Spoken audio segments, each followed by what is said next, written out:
Welcome back to Area DMG. I'm your host, Phil Pasida. I'm Mouth, and today we're going to take a look at,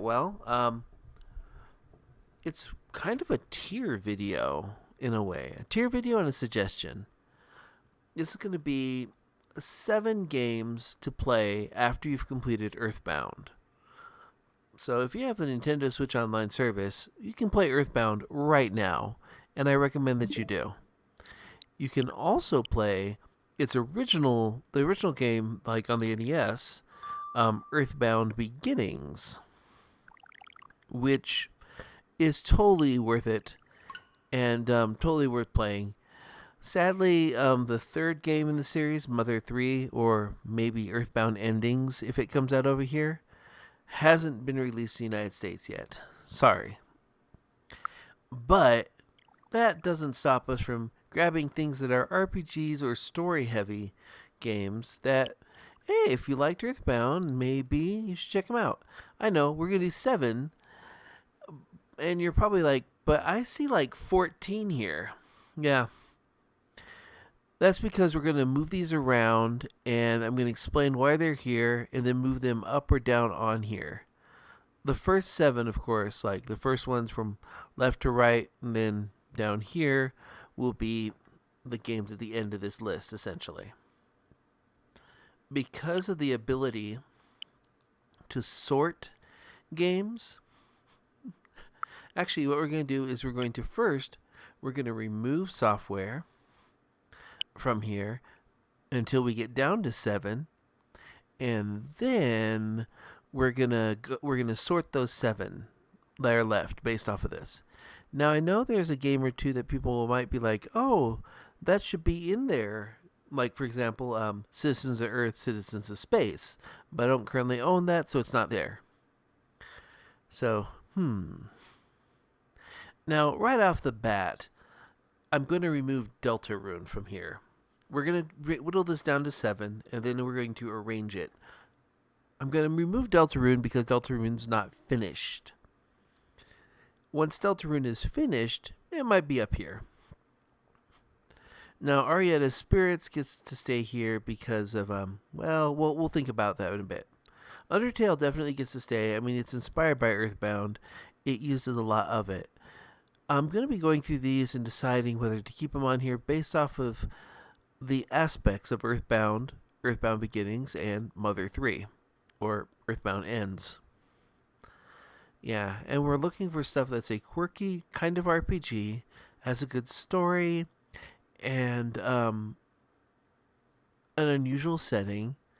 It doesn't have to be a modern setting, because Mother 3 doesn't really take place in a modern setting. It does, sort of, but it starts out kind of fantasy-ish. And there's a lot of fantasy and sci-fi elements in Earthbound. So we're going to go through here, and we want something that's also similar to Earthbound in that you have kind of a large, quirky world, a semi-high difficulty curve. It doesn't have to have turn-based battles, but it does have to have emotion to it. And, something about it that makes it unique or stand out above other RPGs.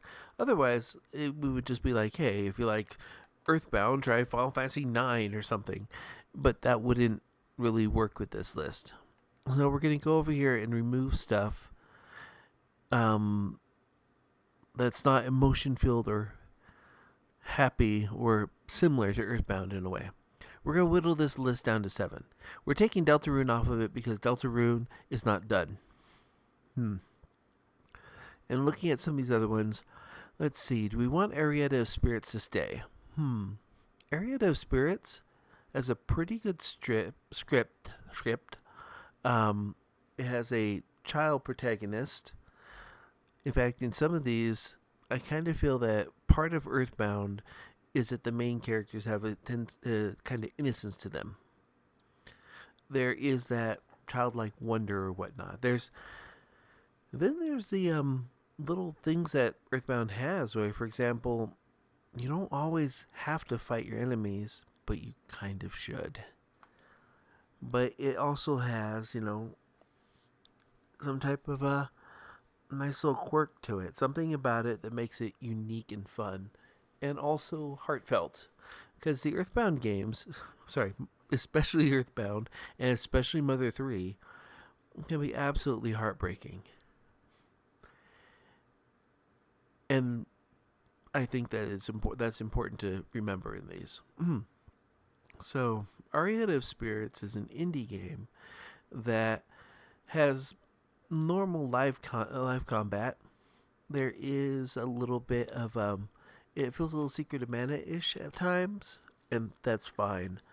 The script is pretty good. The main character has a unique gift where they have a little bit of psychic powers where they can see ghosts and help them out. So that stays on here for right now. Deltarune removed because it's not done. Eastward stays on here. I mean, let's see.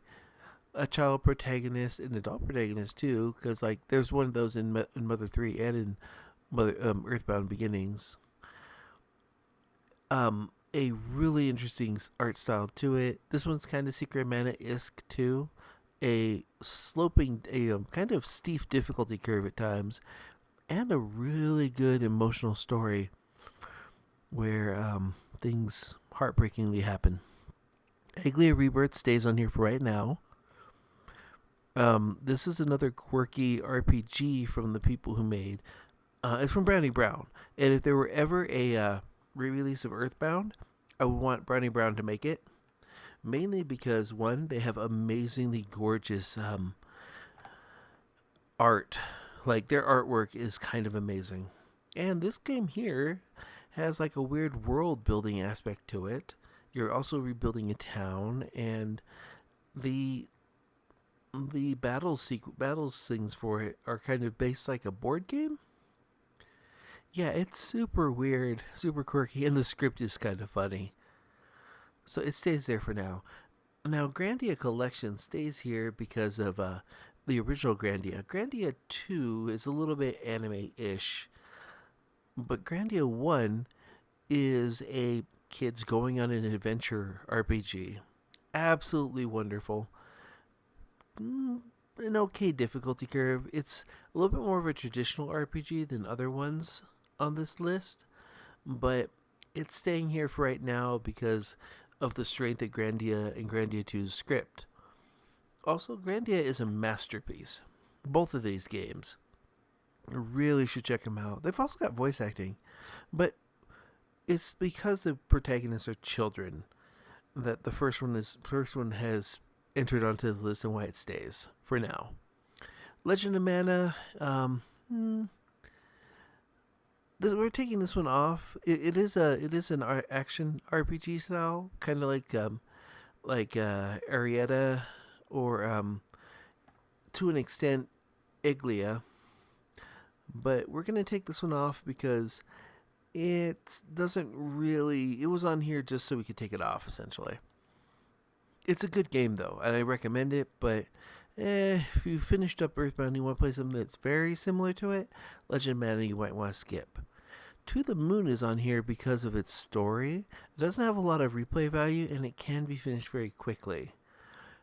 So it's on this list tentatively because of the emotional story and the modern setting, and for the sci-fi elements of it.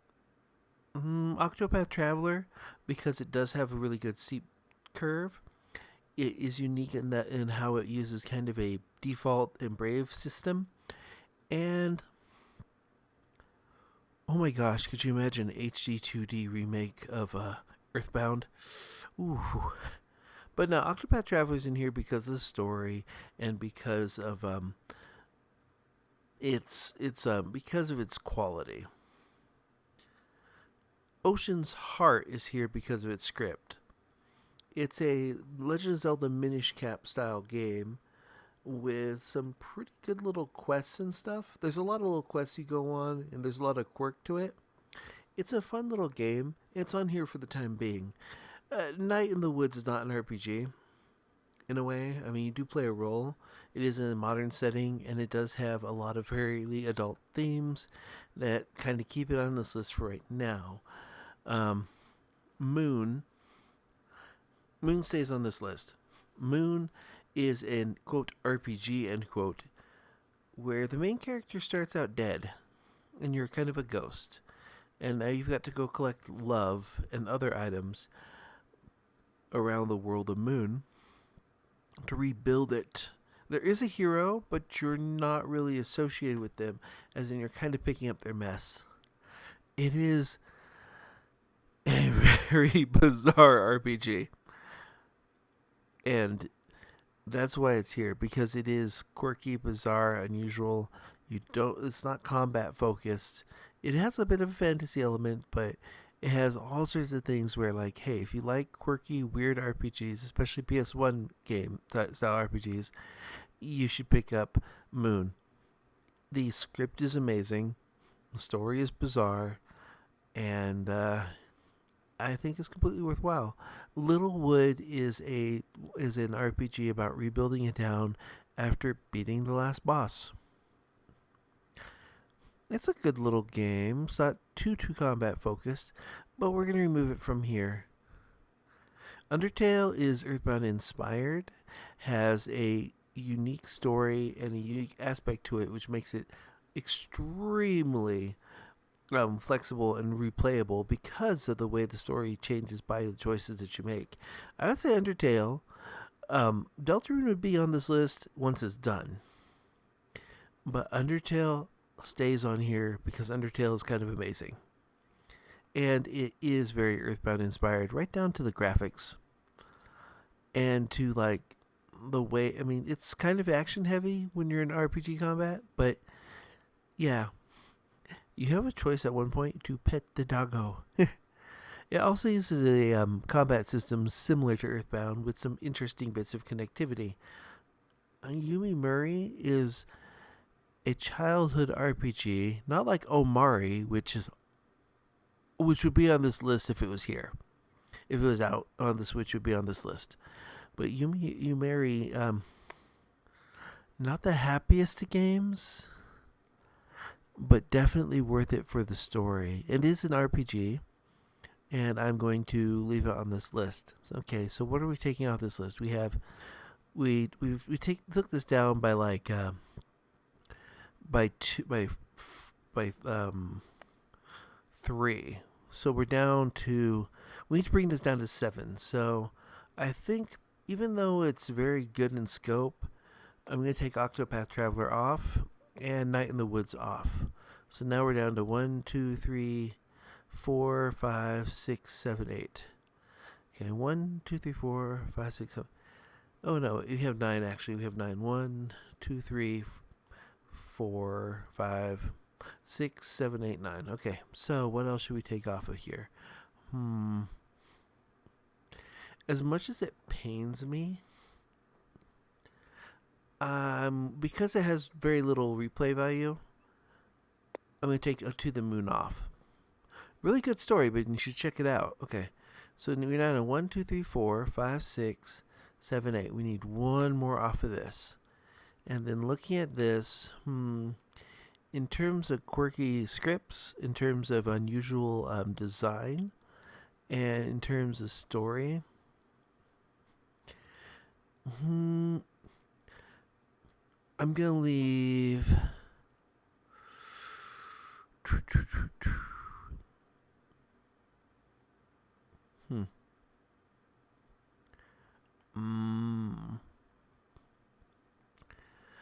I think I'm going to take Ocean's Heart off of here. While Ocean's Heart is a great game, it's story-wise, it gets destroyed by some of these other ones that remain. Okay, so Undertale is considered to be one of the ultimate Earthbound-like games. Eastward and Undertale are the cream of the crop here, seriously. Eastward and Undertale have amazing music. Undertale has Megalovania and memorable characters. Eastward has memorable characters. The story starts a little slow, but that's fine. It picks up and it just keeps going from there. And it just... Oh, the soundtrack's amazing. Like, these two here, I absolutely love the soundtrack. They are amazing.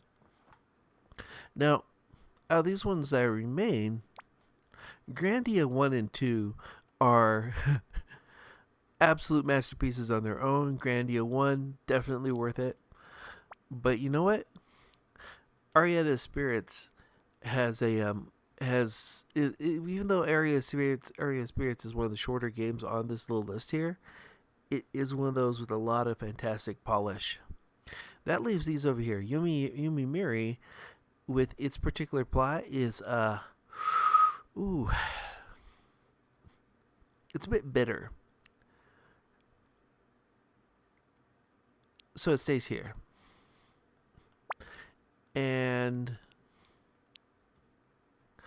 Moon, let's see here. Moon should be, I think Moon would be up above Iglia Rebirth. Iglia Rebirth, though, is fantastic, and everyone should play it. You build your world around you. The story you have a little bit more control of the story. The weird board game style conflict is fantastic. You can avoid fights if you want. It's pretty good. Now, keep in mind that it does have some really interesting fantasy tropes and some customization to it, like you can name your town, your character. And then there's a little bit of weird fantasy racism in it, and characters getting over that. So characters grow and become, as you become more acquainted with them, you get to know all the characters in it a lot. And that's worthwhile. So, looking at this, I think my final ranking is going to be, let's see. I mean, Undertale is amazing, but so is Eastward. Both of these are amazing. Arietta of Spirits, it's a shorter game, but I completely recommend it, and I completely think you should go out and play it. The ending is fantastic. The way it hints at having an eventual sequel is fantastic. Just, it works. Arietta of Spirits works. Is it better than Grandia? The thing with Grandia HD Collection is that Grandia HD Collection, while it's attached to an RPG that's not very Earthbound-ish, Grandia 2 is amazing. Grandia 1 is also amazing. Both of these are really great RPGs. But this RPG wouldn't be here if Lunar Silver Star Story were on the Switch. So, if Omar, let me explain a little bit here. Yumari wouldn't be on this list if Omari was there. And Moon would be on this list regardless. Iglia Rebirth might not be on this list if we had Magical Vacation. That would be on this list. Grandia would not be on this list if Silver Star Story Complete was there. But this one right here, this right here, I feel like this is a solid list. That's what I like about this new update. I can kind of do rankings. So, yeah. 7 RPGs to check out if you loved Earthbound.